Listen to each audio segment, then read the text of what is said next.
আল্লাহ রাব্বুল আলামিন কোরআন মাজিদের মধ্যে বলেন, ওয়ামান ইয়াত্তাকিল্লাহা ইয়াজআল লাহু মাখরাজা। তোমাদের মধ্যে যে সমস্ত মানুষেরা আমাকে ভয় করে চলবে, যাদের অন্তরে আল্লাহর ভয় এই জিনিসটা থাকবে, আল্লাহ রাব্বুল আলামিন বলছেন ইয়াজআল লাহু মাখরাজা। সে মানুষটার দুনিয়াতে চলাফেরা করতে গিয়ে সেই মানুষটা ছোট থেকে নিয়ে বড় পর্যন্ত যত রকমের সমস্যার সম্মুখীন হোক না কেন, আল্লাহ রাব্বুল আলামিন চ্যালেঞ্জ ছুড়ে দিয়ে বলছেন ইয়াজআল লাহু মাখরাজা। সে বিপদ থেকে কিভাবে উদ্ধার হবে, সে বিপদ থেকে ওই মানুষটা, আল্লাহ ভীরু মানুষটা কিভাবে মুক্তি পাবে, সেই পথটা আল্লাহ রাব্বুল আলামিন বের করে দেবেন। শুধু তা নয়, আল্লাহ রাব্বুল আলামিন তারপরে বলছেন যে একজন মুমিন, একজন মানুষ সকাল হলেই সে ব্যক্তি নামাজ ছেড়ে দিয়ে, সে ব্যক্তির আল্লাহর ইবাদত ছেড়ে দিয়ে, সব কিছু ছেড়ে দিয়ে সকাল সকাল সে ব্যক্তি নিজের ব্যক্তিগত কাজে লেগে যায়। আল্লাহ রাব্বুল আলামিন বলছে, বান্দা শোনো, ধনী হতে চাও, পৃথিবীতে সমৃদ্ধশালী হতে চাও, সম্মানীয় হতে চাও, টাকাওয়ালা হতে চাও, শোনো, আমার ভয়, আল্লাহর ভীতি, এই জিনিসটা তোমাদের অন্তরে ঢুকিয়ে দাও। যদি ঢুকিয়ে দেন লাভ কি?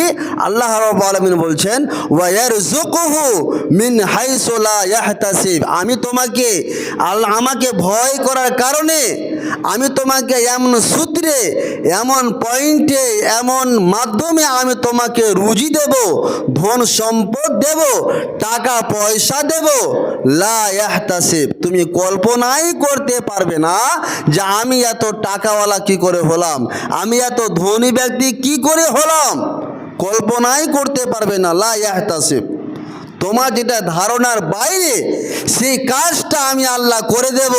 শুধুমাত্র শর্ত হলো আমার ভয় ভীতিটা তোমাদের অন্তরে ঢুকিয়ে দাও।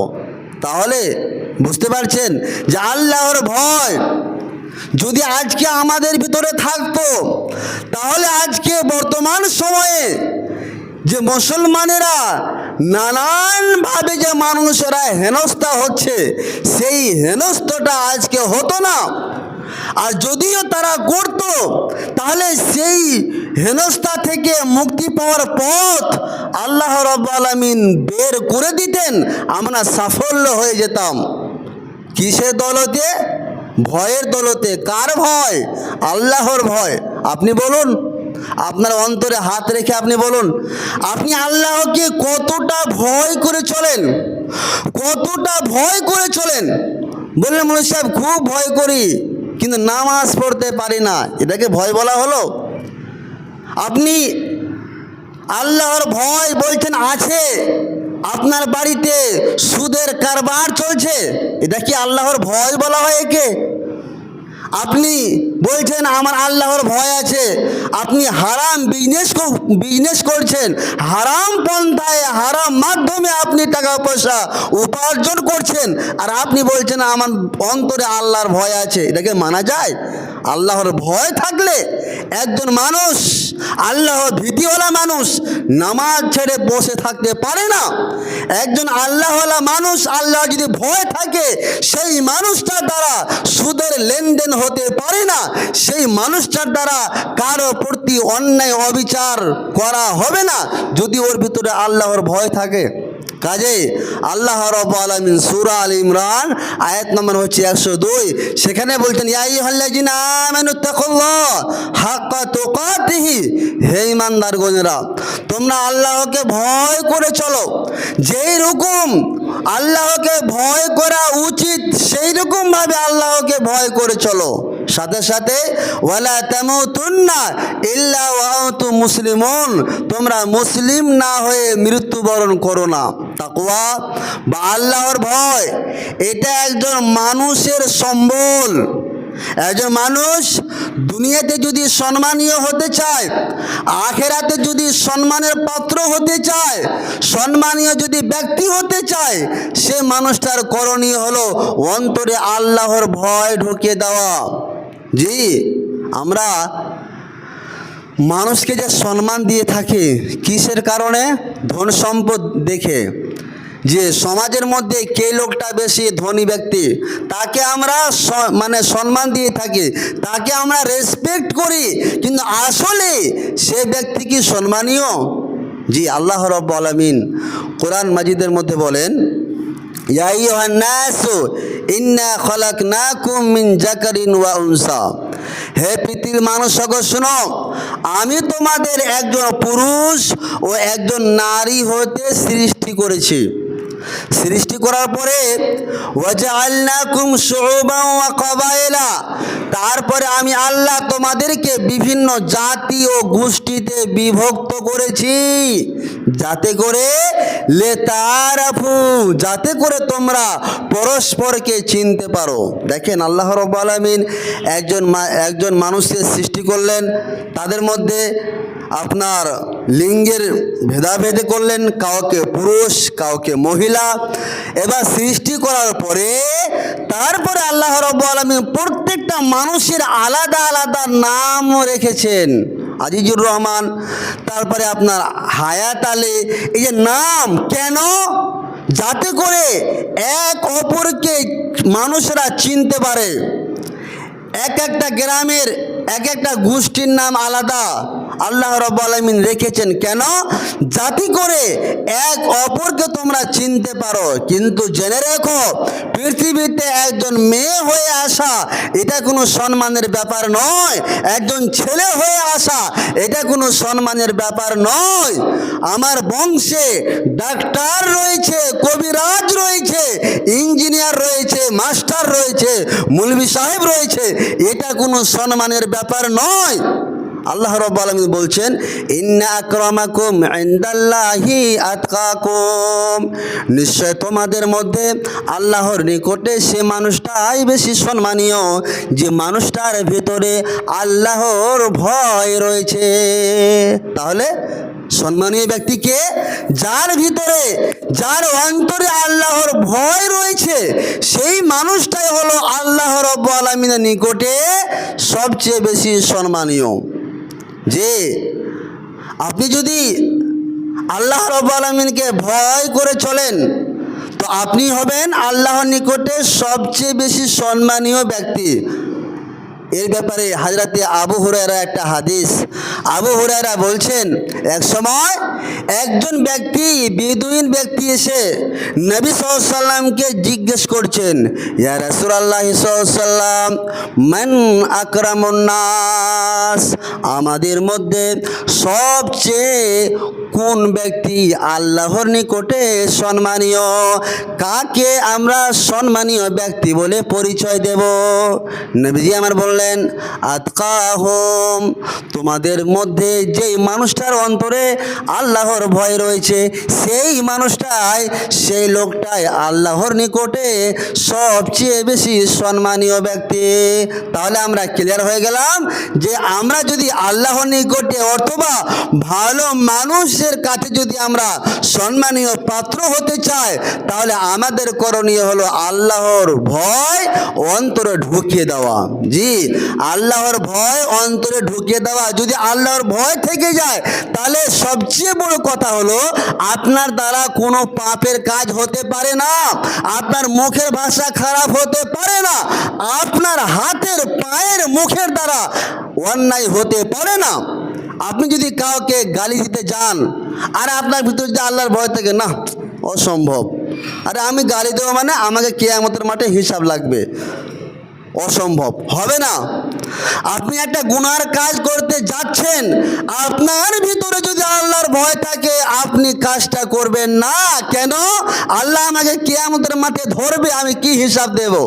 এই যে ভয়, এর কারণে সম্মানীয় পাত্র হবেন আপনি।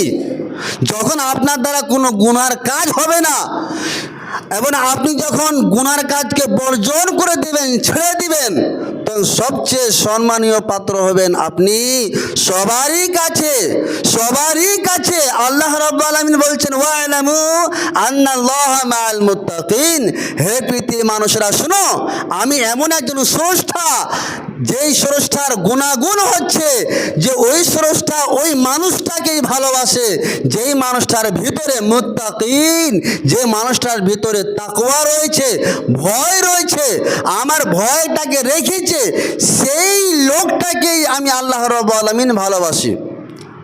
জি, ফাইন্নাল্লাহ ইউহিব্বুল মুত্তাকিন, ভালোবাসেন।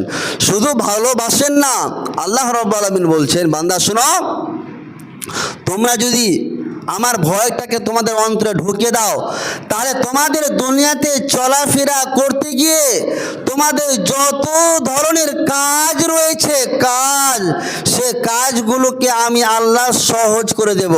আল্লাহ গ্যারেন্টি দিচ্ছেন, ওমান ইয়াত্তাকিল্লাহা ইয়াজআল লাহু মিন আমরিহি ইউসরা। আল্লাহ রাব্বুল আলামিন বলছে, বান্দা তোমাদের দৈনন্দিন যে কাজগুলো রয়েছে, সে কাজগুলোকে কি তোমরা সহজ করতে চাও? যদি চাও তাহলে শোনো, ওমান ইয়াত্তাকিল্লাহা, আল্লাহর ভয়, আল্লাহর ভীতি, এটা তোমার অন্তরে ঢুকিয়ে দাও। ইয়াজআল লাহু মিন আমরিহি ইউসরা, আমি আল্লাহ তোমার সমস্ত কাজগুলোকে সহজ করে দেব। আপনি দেখেন, যে সমস্ত মানুষেরা ফজরের নামাজ পড়ে, দেখবেন ফজরের নামাজ পড়ার পরে তার যদি সে কাজগুলোকে স্টার্ট করে, দেখবেন যে সকাল 9টা হতে হতে তার সব কাজ শেষ। আর একজন বেনমাজি মানুষ, ও দেখা গেল ঘুম থেকে উঠেছে 8টার সময়, তো 8টার সময় ঘুম থেকে উঠার পরে ও সন্ধ্যা হয়ে গেল, কাজ শেষ হবে না। কাজ শেষ হবে না কেন? এই যে সকালে যে একটা বিশাল বড় সময়, এখন ধরে নেন আপনি ফজরের নামাজ পড়লেন 4টার সময়, তো 4টার সময় নামাজ শেষ করার পরে এবারে আপনি কাজে ভিড়ে গেলেন 4:30টার সময়, তাহলে 4:30টা আপনি হিসাব করে 9টা হতে কতক্ষণ সময় লাগে? প্রায় 5 ঘন্টা 4 ঘন্টা, তাহলে আপনার কাজ এমনিতে হয়ে যাবে শেষ। আর যদি আপনি আল্লাহর আহকামকে, আল্লাহর বিধানকে প্রত্যাখ্যান করে যদি আপনি দুনিয়াবি কাজ করেন, আপনার কাজ জীবনেও শেষ হবে না। সন্ধ্যাতে যখন জিজ্ঞেস করেন যে কাজ শেষ হলো, বলছে না হয়নি, আর একটু থেকে গেছে।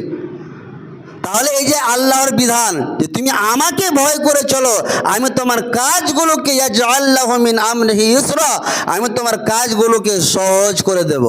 এবং সবচেয়ে যেটা বড় বর্তমান সময়ে কথা হলো যে এই যে মুসলমানেরা আমরা নানানভাবে যে হেনস্থা হচ্ছি, আপনারা খবর কতটা রাখছেন?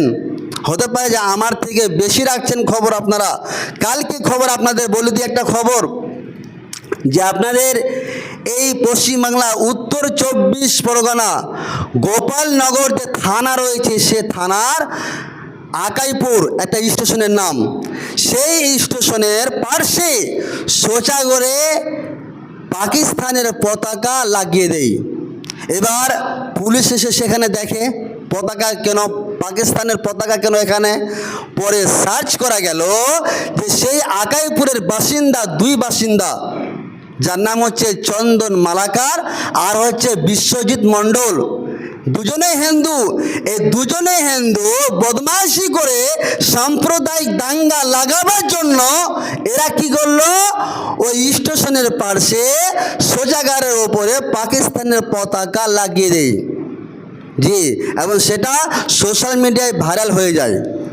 তা দেখেন, এটা ওদের লাগাবার একটা প্ল্যানিং কি, যে আমরা পতাকা লাগিয়ে দেব, লাগিয়ে দেওয়ার পরে এবার আমরা ফাঁসাবো কি, যে এই ভারতের মুসলমানেরা এরা বলছে যে পাকিস্তান জিন্দাবাদ আর হিন্দুস্তান মুর্দাবাদ, এভাবে একটা হোয়াটসঅ্যাপে লিখেছে। ওরাই লিখেছে যে কিভাবে হিন্দু মুসলমানদের মধ্যে দাঙ্গা লাগানো যায়, এটা একটা খবর। দ্বিতীয় দেখেন কত রকমভাবে মুসলমানদের ওপর অ্যাটাক করা হচ্ছে বর্তমান সময়ে। কালকে আপনার খবর গুজরাটে কি হলো, আপনার পশ্চিম বাংলা থেকে যেগুলো মানুষ খাটতে গিয়েছে, বিহার থেকে যেগুলো মানুষ খাটতে গিয়েছে, আরও অন্যান্য জায়গা থেকে যারা গুজরাটে খাটতে গিয়েছে, তাদেরকে পাকিস্তানি ভেবে, তাদেরকে বাংলাদেশি ভেবে একটা রুমে, হল রুমে তাদেরকে ঢুকে দেওয়া হয়েছে। অথচ তাদের কাছে পাকিস্তানে বাংলাদেশে হওয়ার কোনো প্রমাণই নেই, অথচ জবরদস্তিমূলক তাদেরকে অ্যাটাক করে দিয়েছে। তাহলে নানানভাবে মুসলমানদের প্রতি হেনস্থা করেছে, নানানভাবে কিভাবে মুসলমানদেরকে দবানো যায়, কিভাবে মুসলমানদেরকে এই দেশ থেকে তাড়ানো যায়, ওদের প্ল্যানিং হচ্ছে একটাই। কাজে এই সময়ে আমাদের করণীয় অনেক। আপনি আন্দোলন যদি করতে যান আপনাকে ফাঁসিয়ে দিবে। এখন বর্তমান সময় এমন হয়েছে, আপনি বিশ্বাস করবেন না, হরিশ্চন্দ্রপুরে আইসি ইমাম সাহেবকে সবাইকে ডেকেছিলেন এবং ডাকানোর পরে আমিও সেখানে ছিলাম, আপনাদের আজিজ মুলবি সাহেব তিনিও ছিলেন।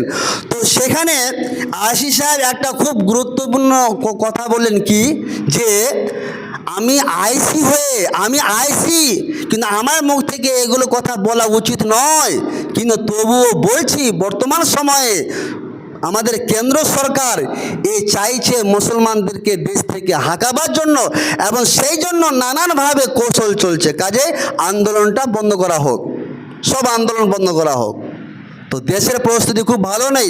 কাজে এই সময়ে আমাদের যেটা করণীয় হলো, আপনি যদি বা আমি যদি প্রকৃত আল্লাহর ভয় যদি আমরা ঢোকাতে পারি, তাহলে পৃথিবীর কোনো মানুষ ঠেকাতে পারবে না, পৃথিবীর কোনো মানুষই ঠেকাতে পারবে না। যদি আল্লাহকে আমরা খুশি করতে পারি, তাই আল্লাহকে খুশি করতে গেলে আমার করণীয় কি, বেনামাজি হয়ে যাওয়া? এটা কি করণীয়? জি না। নামাজ বেশি বেশি করে পড়ুন। নবী সাল্লাল্লাহু আলাইহি ওয়াসাল্লাম যখনই কোনো ক্লান্ত হতেন, হাদিসে আছে যে যখনই কোনো ক্লান্ত হতেন তো ফারিখনা বিসসালাত, নামাজে চলে আসতেন। আরে ক্লান্ত হয়েছি, 2 রাকাত নামাজ পড়িনি। আর আমাদের মধ্যে কি, ক্লান্ত হলে আমরা ঘুমিয়ে যাই। তাহলে আল্লাহর ভয়টাকে ঢুকান। আল্লাহর ভয় এই বিষয়টা কতটা গুরুত্বপূর্ণ বিষয়। হযরতে সুলাইমান ইবনে বুরাইদা তিনি হাদিসটা বলছেন যে কানা রাসূলুল্লাহ সাল্লাল্লাহু আলাইহি ওয়াসাল্লাম ইজা আমারা আমিরান আলা জাইশিন আও সারিয়াতিন আও সাহু ফি খাসাতিহি বিতাকওয়াল্লাহ। যখনই নবী সাল্লাল্লাহু আলাইহি ওয়াসাল্লাম কোনো যুদ্ধের সেনাপতি নির্ধারণ করতেন, সেই সেনাপতিকে বিশেষভাবে উপদেশ দিতেন যে তুমি যুদ্ধে যাচ্ছ, যাও, যুদ্ধ করবে, ঠিক আছে মেনে নিলাম, কিন্তু জেনে রেখো তোমার ভিতরে আল্লাহর ভয় জিনিসটাকে ঢুকিয়ে দাও। আল্লাহকে যদি খুশি করতে পারা যায়, তাহলে যুদ্ধে হিন্দুদের সৈন্য লাখ লাখ হয়ে গেলেও তারা ঠেকাতে পারবে না। আপনি তার প্রমাণ দেখলেন বদরের যুদ্ধে। দেখুন 313 জন মাত্র মুসলমান আর 1000 জন হিন্দু, সবটিকে শেষ করে দেওয়া হলো। কিসের দৌলতে? ইমানের দৌলতে। আরো দেখবেন ইতিহাসে যতগুলো যুদ্ধ প্রায় হয়েছে, ইমানের দৌলতে তাদের সংখ্যা সব দিনই বেশি ছিল, কিন্তু ইমানের দৌলতে সব প্রায় যুদ্ধে তারা পরাজিত হয়েছে, মুসলমানরা জয় হয়েছে। কিসের দৌলতে? ইমানের। আজ কেউ যদি আমাদের মধ্যে ইমান থাকে, আল্লাহর ভয়টা যদি থাকে, আল্লাহকে যদি আমরা খুশি করতে পারি, তাহলে এই সমস্ত বিপদ আপদ থেকে আমরা এমনিতেই আমরা রেহাই পেয়ে যাব ইনশাআল্লাহ। তবে আল্লাহর ভয় আমাদের ঢুকাতে হবে। হযরতে ইরবাদ ইবনে সারিয়া উনি বলছেন যে সাল্লা বিনা রাসূলুল্লাহ সাল্লাল্লাহু আলাইহি ওয়াসাল্লাম জাতা ইয়াউমিন, নবী সাল্লাল্লাহু আলাইহি ওয়াসাল্লাম একদিন আমাদের নামাজ পড়ালেন। নামাজ পড়ানোর পরে সুম্মা আকবালা আলাইনা বিওয়াজিহি, নবী সাল্লাল্লাহু আলাইহি ওয়াসাল্লাম আমাদের দিকে মুখ করলেন, আর মুখ করার পরে ফাওয়াদানা, নবী সাল্লাল্লাহু আলাইহি ওয়াসাল্লাম মিষ্টি সুরে কিছু কিছু কথা, আদেশসূচক বাক্য আমাদের উদ্দেশ্যে বললেন। তো সেই কথাগুলো শুনে আমরা কি হলাম? জারাফাত মিনহাল উয়ুন, আমরা যতগুলো সাহাবা মসজিদে ছিলাম সব সাহাবাদের চোখ থেকে অশ্রু প্রবাহিত হতে লাগলো। শুধু তা নয়, ওয়া ওয়াজলাত মিনহাল কুলুব, নবী সাল্লাল্লাহু আলাইহি ওয়াসাল্লাম এমনভাবে বক্তব্য দিলেন, যেই বক্তব্যগুলো শুনে আমাদের অন্তরটা ভীত বিকল হয়ে গেল। তো আমাদেরই মধ্যে একজন সাহাবী দাঁড়িয়ে গেলেন, দাঁড়িয়ে বাড়ি যাওয়ার পরে বলছেন, ইয়া রাসূলুল্লাহ সাল্লাল্লাহু আলাইহি ওয়াসাল্লাম কান্না হাজিহি মাওয়াইযাতু মাওয়াদ্দিন, আপনার বক্তব্য শুনে মনে হচ্ছে যে এটাই হচ্ছে আপনার শেষ বক্তব্য, অর্থাৎ আপনার বক্তব্যের মধ্যে ইশারা পাওয়া যাচ্ছে যে আপনি দুনিয়াতে আর বেশি দিন থাকবেন না। অতএব ইয়া রাসূলুল্লাহ সাল্লাল্লাহু আলাইহি ওয়াসাল্লাম ফাউসিনা, আপনি আমাদেরকে আরো কিছু উপদেশ দেন। তখন নবী সাল্লাল্লাহু আলাইহি ওয়াসাল্লাম শর্টকাটে বললেন, ওরে আমার সাহাবীরা শোনো, তোমরা যদি দুনিয়াতে সাফল্য পেতে চাও, আল্লাহর যদি সাহায্য পেতে চাও, তাহলে উসিকুম বিতাকওয়াল্লাহ, তোমরা তোমাদের অন্তরে আল্লাহর ভয়কে ঢুকিয়ে দাও। আল্লাহর ভয়টা যদি তোমাদের অন্তরে থেকে যায়, তাহলে তোমরা দুনিয়াতে সাফল্য পেয়ে যাবে। তাহলে দুনিয়াতে সাফল্য, সাকসেস যদি হতে চান, আল্লাহর ভয়টা আমাদের অন্তরে, প্রত্যেকটা মানুষের অন্তরে আমরা যদি ঢুকাতেই পারি, আমরা নিজ নিজ অন্তরে যদি আল্লাহর ভয়টা যদি ঢুকে দিই, তাহলে ইনশাআল্লাহ পৃথিবীতে যতই বিপদ আপদ আসুক না কেন, সেই বিপদ থেকে রক্ষা করবেন কে? স্বয়ং আল্লাহ রাব্বুল আলামিন। কাজে অবশেষে আল্লাহর কাছে প্রার্থনা করি, হে পরওয়ারদিগার আলাম, আমরা যেন আমাদের অন্তরে তোমার ভয়টা যেন আমরা ঢুকাতে পারি। সকলে পড়ুন আল্লাহুম্মা আমিন। হে পরওয়ারদিগার আলাম, আমরা যেন